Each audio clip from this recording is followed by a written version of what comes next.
And live from Wednesday in wine country is here. I'm live with Kristen Greenberg, and I'm Ben Papapietro, the Papapietro Perry Winery.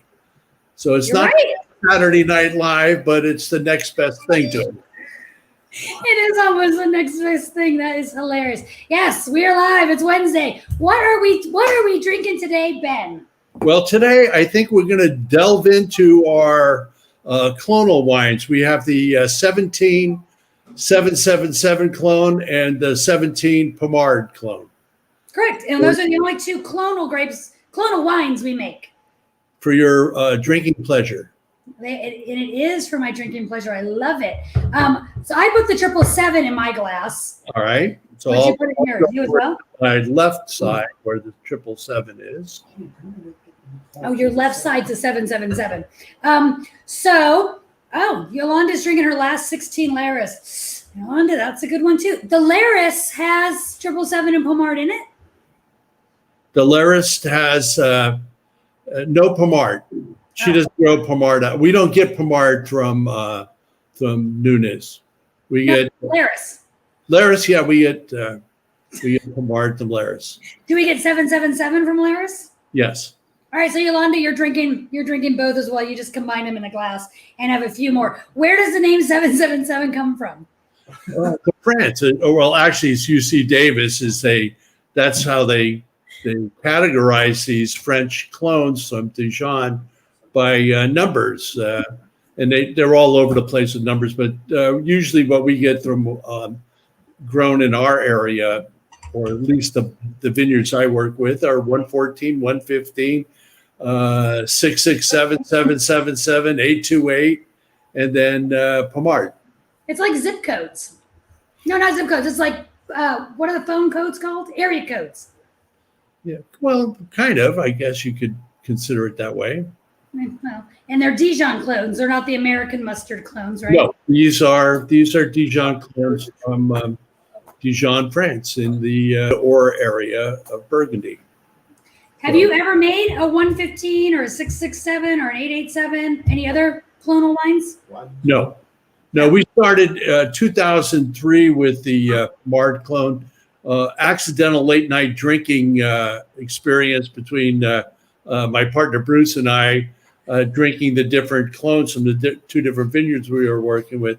And by the end of the night, we decided to take the one glass and pour it in the other, back and forth, until we had Pommard from Peters and Laris in the glass pretty well mixed up.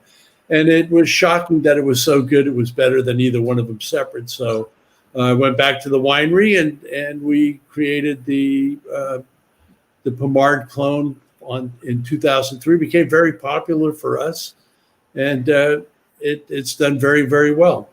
And I think a few years ago, if I remember correctly, I think it was maybe our first or second Riedel seminar we did back in the days when you could all gather. We had at the winery. I think you brought in 2 or 3 bottles of the 03 Pommard, and we opened it and were blown away with how amazing it was. Yeah, we surprised a lot of people that it was still holding up. Well, I will tell you too, I think I might have already told you this. Last weekend was my son's birthday, and so Ben's 2 daughters and I actually went into San Francisco and did a private ramen cooking class with the kids, with 3 kids between the 2 of us. And Julia brought a bottle of Papapietro Perry, which was amazing and great. But when we looked at it more, it wasn't a 2013, it was a 2003. So we said, oh, well, I guess we'll open it and see what happens. It was amazing. They were blown away, and we were laughing because it was delicious, but nothing like our 17-year-old bottle of wine. But we're drinking the 17 right now just to pull us back. I digressed massively. Sorry about that. Okay, so we do the Pommard and the 777. We've got the 777 in our glass. This just won best in show? Best red wine in the North Coast Wine Challenge, which was very exciting for us. We although we had 4 wines that got double gold. This one got double gold, best of class, and best of red show. So we only actually have, I think we've got about 400 cases or so left, which is not a lot. Yeah, and it got 99 points. 99 points. Got 9. I'm getting a sign over here, 66, and you had to turn it upside down. We got 99 points on this, and we also scored pretty high spectator. So everyone's loving this 777, 777. But it's a beautiful nose. It is, and it has it has just a touch of oak on the nose, but the perfume notes as it emerges, as the wine opens, aromas are beautiful, but it's the palate that it's magnificent. I think red and black raspberry, tart cherry flavors, some subtle warm barrel spice, and as the person who writes this, we might say, you conduct a symphony on the palate. Not a sympathy, but a symphony is way better. Boy, we're in harvest right now, so I think Ben and I are both tired. This wine is hilarious. Well, I work in the fumes there. The CO2 is pretty prevalent. So after a day working in the cellar, I come home, I'm giggling and laughing. And I'm homeschooling. Around a little bit, come out, maybe take a nap or something, Give it 20 minutes and you can go take a nap. Wendy is saying with the layers. I absolutely agree with you, Wendy. The layers in the newness. Well, yeah, that's true too. But in the 777 is amazing. That's one of the things I like. I find it a little more feminine and floral, a little softer style clone that I like. Frankie's asking new wine glasses. Frankie, Ben and I are showing off our Riedel seminar glasses. Okay, so you can see my light here. Great glass. We have a few more spots left for our Riedel seminar on the 17th. 2 sets of amazing glasses, 2 bottles of wine, and you can listen to me talk more with Riedel. Okay, so I'm being asked, how do you taste layers? What does that mean when you taste layers? Different things pop up as you're tasting it. You get the cherry, the black raspberry flavors, and then you get some tartness that really sets it off. So as it goes across your palate, you're able to discern different flavors, and that's different levels. So yeah. And how you do that, you have to practice a lot and learn by tasting. And all right. Every day you learn more. The more you drink, the more you taste, the more you learn. And the less you know. Well, that comes later. The more I learn. Mark Muto, you need to open your 777 this weekend. That's what I'm my call. It is delicious. It is drinking absolutely beautifully. I got to show this because we're going to all be missing sports here. But today, my daughter gave me a new Hawaiian shirt with the 49ers. I won't be able to wear it at any of the games because I don't think there'll be any games. Anyway. She just gave that to you today? No, it was given to me a while ago. Oh, okay. Christmas. Well, and I have my baseball beer cup. But it's got water in it. Cheers to that. So, I was drinking Ron's saying he has the Riedel set. He uses the Pinot the most. So do I. My other glasses get a little dusty.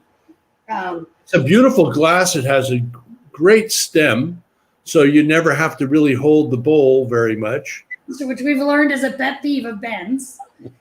Can never come in like this. Yeah. You can come in like this. Can I do it like this? That's acceptable, yeah. Okay. I'm making room for the Pommard. That's what I'm doing. Okay, so the 777 North Coast Wine Challenge Best Red. The Pommard Clones, the 16 in Florida, so on the other coast, American Fine Wine Competition won Best in Show. Yeah, and I think the 777 got double gold there. Yes. The 16 got double gold, and the Pommard won best of class, best overall. Of show. Yeah, overall. So best of show is not the dog competition in the New York with the New York Kennel Club.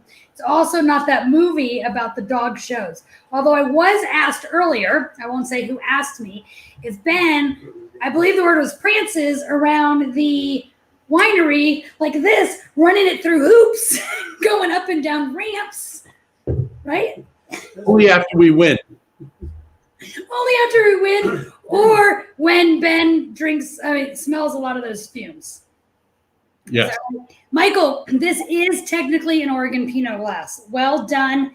My understanding is you cut this extra little lip, does a little more of that Oregon style, but it's really working for our wine too. So I'm loving it. All right, I'm going. Did you watch the prancing? I'm going to go into the Pommard. So now talk to you. Pommard is one of my personal favorites. So talk to me about the Pommard. So the Pommard also is what's considered the workhorse grape of the Russian River. It was probably planted very early. I had this debate with a couple of really well-known people in the area, and I claimed that it was grown in the 1890s by a Japanese grower in the area which is now Paradise Ridge, and they had, before the fire, a whole storyboard of the grower who grew Pinot Noir and grew Pommard in that area in the 1890s at Round Hill, where Paradise Ridge is. But that all burnt down, and they lost this beautiful history of this Japanese grower there. But so we know for sure that in the early 1960s, the Pommard was generally planted. If Pinot was going to be planted in the Russian River, it started out as Pommard. And so a lot of the early growers like Rocchioli and Swan grew Pommard, which to me, it's like the French have a description of it, which is very interesting. They call it the Pommard is the iron fist in a velvet glove. So powerful wine, but velvety, soft as it finishes off. You get the power of the wine up front, and then this elegant velvety wine to finish up. So I find it to be pretty descriptive of the style of Pommard that we make out of the Russian River. And most of my vineyards grow a Pommard clone. So we're very happy that we get it. So you're saying Pommard was the first Pinot grape in this area? One of the first grown in this area. Yeah. And then as Dijon clones got more popular, they started planting more of the numbered clones, 114, 115, and so on. They started filling in with other Pinot Noirs. It's a pretty new thing. If you think about the early guys planting Pommard in 1960, that's only 60 years. They've been growing Pommard in France for well over 2,000 years. And so we're pretty new to it, but I think we've done an exceptional job growing Pinot in the Russian River area. So, so I apologize. Thank you. So Pommard and 77, I'm off my game today. I apologize, everyone. Pommard and 777 tend to be the ones you normally see out there in the clonal designates. I've had a straight 667. I've had a 115 on their own. They're not as they're a little more one-dimensional, I guess, for lack of better words. Why is it that Pommard and or 777 are the most popular? Because not everybody has your 777 story. Well, I think part of it is when we first started making clonal wines in 2003, not many people were doing that, but there were a few other producers that were making a single clone. But most of these people that did that had their own vineyard. So it was a single vineyard out of a single, it was a single clone out of a single vineyard. Made, like, I've seen them all, 115, 667, 777. But they're rather one-dimensional because you got one clone from one location. The idea that a lot of growers grow multiple clones, it gives you more depth than just the one-dimensional using the one dimension using one clone. So the more clones you have, you get more depth of flavor with the Pinot Noir. We just took it one step further and took a single clone to multiple locations. So we have different soils and different microclimates, and they're picked in different times, and we make them and keep them separate until in spring when we make our clonal selections, and then we make our blends. And that way I have for the Pommard, I have 3 vineyards that I use. In this blend here, the Pommard comes from Peters, Laris, and Bucher, and it's on the 3 absolutely different spots in the Russian River. The Peters vineyard is very far south on a high ridge of Gold Ridge soil, south of Sebastopol, and an old apple orchard. And then Laris, who has been around since the early 1900s, that is like an essential on the right off of the Russian River by Olivet Lane. So that's in the center part of the Russian River, kind of where Martinelli is. And then Bucher, which is on the pretty much the most northern part of the Russian River, which is, West Side Road.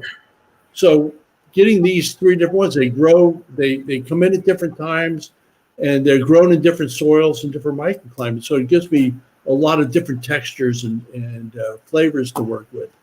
And that is awesome, because as you were describing that, Ron asked, how do the microclimates in Russian River Valley impact the Pommard and the clone wines, which is, you just answered, phenomenal.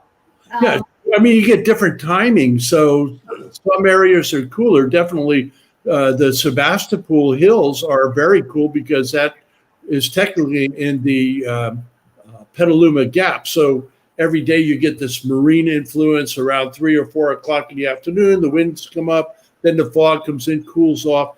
And Pinot really, really, really loves having warm to hot days and cool to cold nights. And with that, because that really is what this whole area produces, we have a great ability to grow excellent Pinot Noir. So the Central Coast is a little warmer, so they vary a bit. And I like to give a shot to Oregon every once in a while, because there's no love lost between Oregon and Russian River, because they don't even invite us to their Pinot Festival.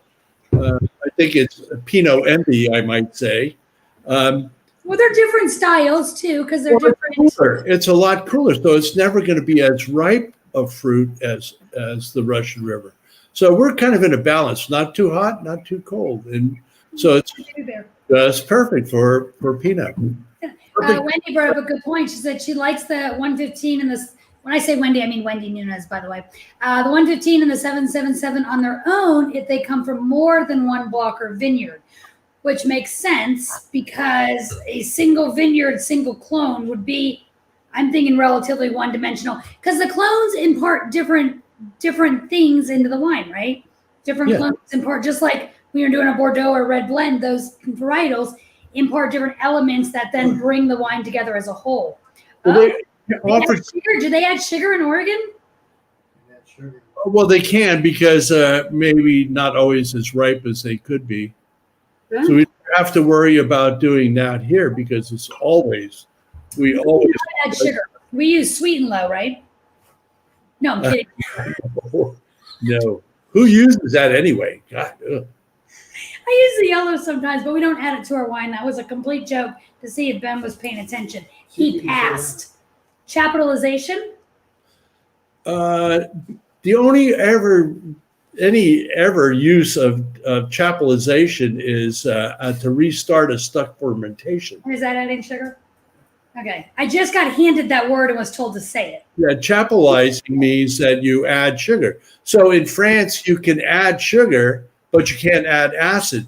But the reason is that they never get quite ripe enough in France, so they have to add a little sugar to build up the alcohol.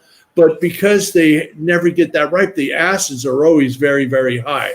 So it's against the law to add acid, but there was never an opportunity or a need to do that. Is that why their wines? Vice versa, it's different here. You can't chaptalize, but you can add acid. Well, you wouldn't need to chaptalize because the fruit all gets ripe. The only time, like I said, once in a while you have a stuck fermentation, so you have to start with a certain level of brix, which is your converted to sugar. You have to have a certain level of sugar to start your second fermentation to get it started. Every once in a while you have a fermentation that doesn't go dry. A native yeast happens quite a bit. If you're doing a native fermentation, sometimes it stops short and you have to restart the fermentation. But that's standard operating procedure here in wine country. Have you ever taken any formal classes to make wine? No. I didn't think so. I thought it was all. I studied under probably the best palate in the area for many years and probably helped with, there was maybe 4 or 5 guys in California that really put Pinot Noir on the map. And I think Bert Williams, who's sorely missed right now, passed away last year or early this year, had a fantastic palate, and I'm glad I had an opportunity to work with Bert. I worked with him at the newspaper for over 30 years, and then when we used to drink together and party, and then when he started making wine in his cellar in the early 70s, we drank a lot of it, and then when he started making wine, I was very pleased to be able to work many harvests at Williams-Sonoma over the years. Have you ever? What's that? Dave worked at Williams-Sonoma. Almost everybody that we've had a lot of people that came out of the Williams-Sonoma group learned a lot of stuff about making Pinot Noir. He's a great mentor, great operation. That's you got a great team. Your team's been with you from the beginning. I drive them a little insane sometimes, but they don't we always true. Sonia passes on. Thank you, Sonia, because Sonia and I are on tomorrow night. We are painting barrel. I got my barrel stave ready, Sonia. We're doing a paint and sip tomorrow night, and we're doing another one on September 24th because this one was so popular. We have a few spots left, so sorry I jumped in on that. I thought I was off the hook because I thought tomorrow was today, and you were. Don't have to. You're not on tomorrow's. You're on September 24th. Paint and sip, by the way. And you can just sip because Yolanda's gonna paint. Oh, I got a question. So how much fruit has come in? Oh, right. We're in harvest. Fruit is in. Obviously, that's why Ben's been loopy. How much fruit has come in so far? Mostly more than half. Oh. And we're all talking to ourselves. We won't usually start until next weekend. Yeah. Around Labor Day. And so here we are. It's the 2nd of September, and we have all of Laris fruit in. We have all of Booker's fruit in.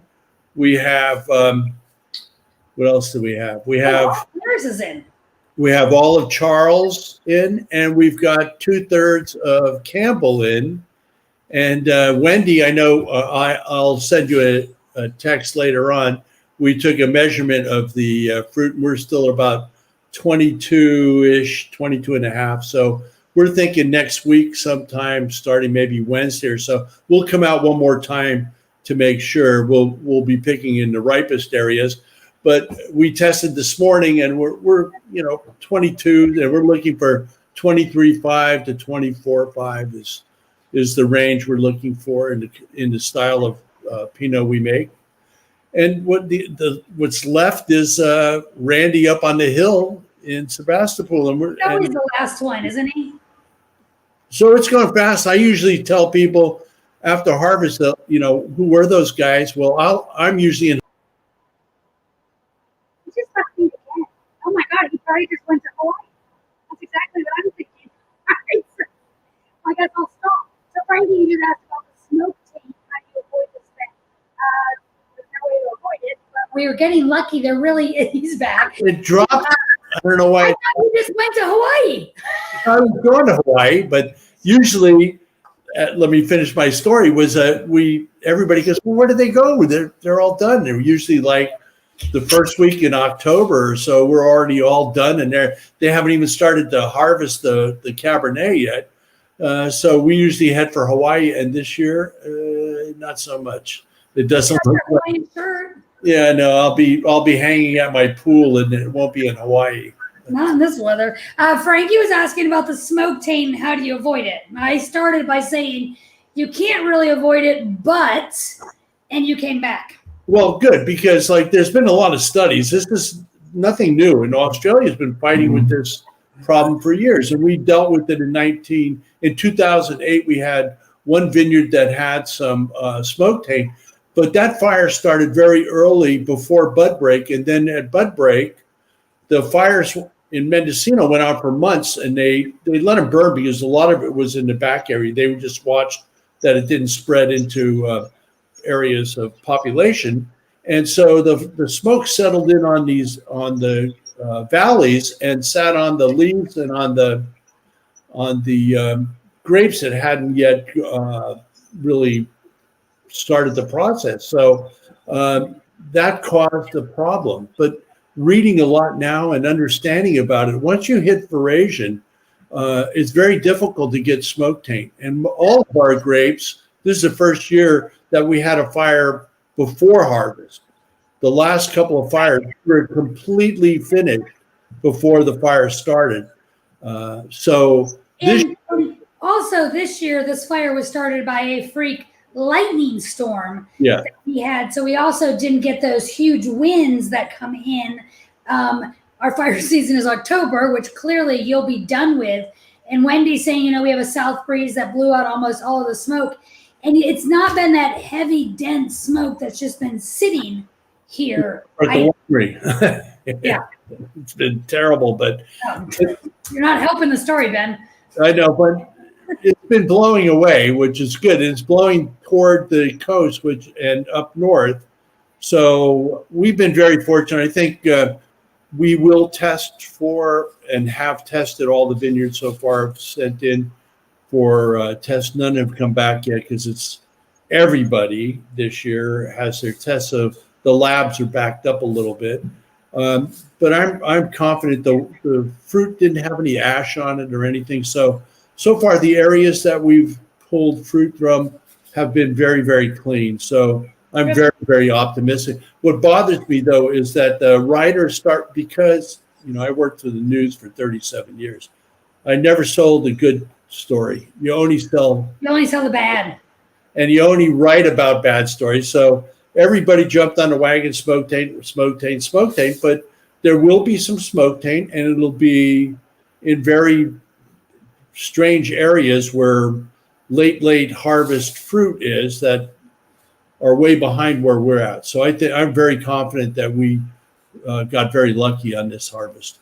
You're right. I think they do. They jump on the one or two vineyards or 1 and 2 areas that there was a smoke taint in. They jump all over that. It turns everyone into thinking it. I've had some of the grapes that have come in the vineyard, and not that I might know to taste them, but the grapes are delicious.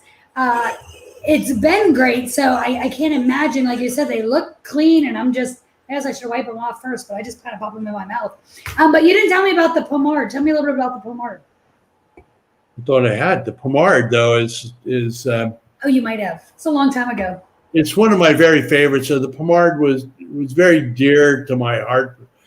Working with Pommard from here and working with some of the original guys that grew this clone, it's been quite exciting. The wines, actually, the notes on the 777 is very compelling.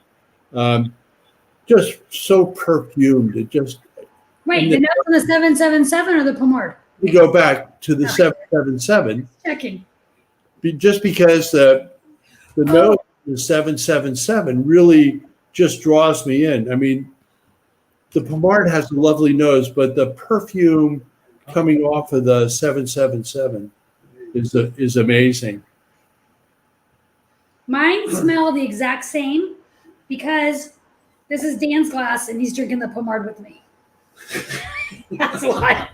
It works. You got to keep Dan in the back room, way in the back. I just wanted to be honest, full transparency. Way in the back. Dan, way in the back.